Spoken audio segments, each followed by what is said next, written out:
కొన్ని విషయాల్లో మన ప్రభుత్వాలు ఎంత కఠినంగా వ్యవహరిస్తాయో తెలిస్తే ఆశ్చర్యపోవాల్సిందే. ప్రధాని నరేంద్ర మోదీ ఛత్తీస్గఢ్ పర్యటనలో బస్తర్ కలెక్టర్ అమిత్ కటారియా వ్యవహార శైలిపై రమణ్ సింగ్ ప్రభుత్వం తీవ్ర ఆగ్రహం వ్యక్తం చేసింది.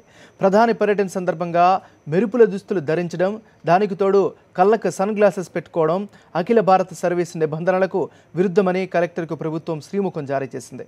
ఇలాంటి పొరపాట్లు మరోసారి జరగరాదని ఆదేశించింది. విచిత్రమైన విషయం ఏంటంటే ఛత్తీస్గఢ్ ముఖ్యమంత్రి రమణ్ సింగ్ కలెక్టర్ను స్వయంగా ప్రధానికి పరిచయం చేశారు.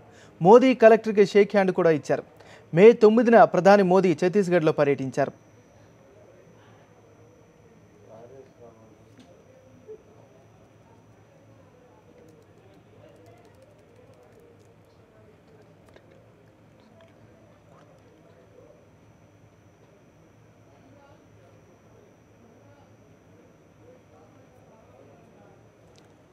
ఇక ప్రధాని పర్యటనలో అధికారులు సన్ గ్లాసెస్ వాడకూడదా?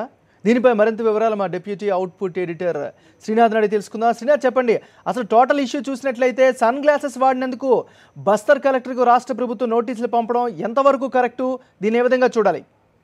నిజమే Nagaraju. All India services 1968 section 3 ప్రకారం ఏంటంటే ప్రతి ఐఏఎస్ అధికారి హుందాగా ఉండాలి. పబ్లిక్ లో కనిపించినప్పుడు కానీ ఏదైనా ముఖ్యమైన పర్యటనలో కానీ హుందాగా గౌరవంగా కనిపించాలన్న ఒక నిబంధన ఉంది. ముఖ్యంగా డ్రెస్ కోడ్ లో ఇలాంటి నిబంధనలు ఉన్నాయి. సన్ గ్లాసెస్ కానీ ఇతర మెరుపులు వస్త్రాలు ఉండే కనుక వేసుకోవద్దని ఉన్నది. ఛత్తీస్గఢ్ లో ముఖ్యంగా దంతేవాడలో ప్రధాని నరేంద్ర మోడీ పర్యటించినప్పుడు అప్పుడు విధుల్లో ఉన్న బస్తర్ జిల్లా కలెక్టర్ అమిత్ కటారియా నేరుగా ప్రధాని వద్ద కలిసి తన ఐడి కార్డు చూపించి అప్పుడు ప్రధాని కూడా ఆయన షేక్ హ్యాండ్ కూడా ఇచ్చాడు. అయితే అప్పుడు అమిత్ కటారియా వేసుకున్న డ్రెస్ కానీ లేదంటే ఆయన ధరించిన సన్ గ్లాసెస్ కానీ ఐఏఎస్ రూల్స్ ప్రకారం 1968 సెక్షన్ 3 ప్రకారం దానికి విరుద్ధంగా ఉన్నాయన్నది ఇప్పుడు తాజాగా పంపించిన నోటీసు.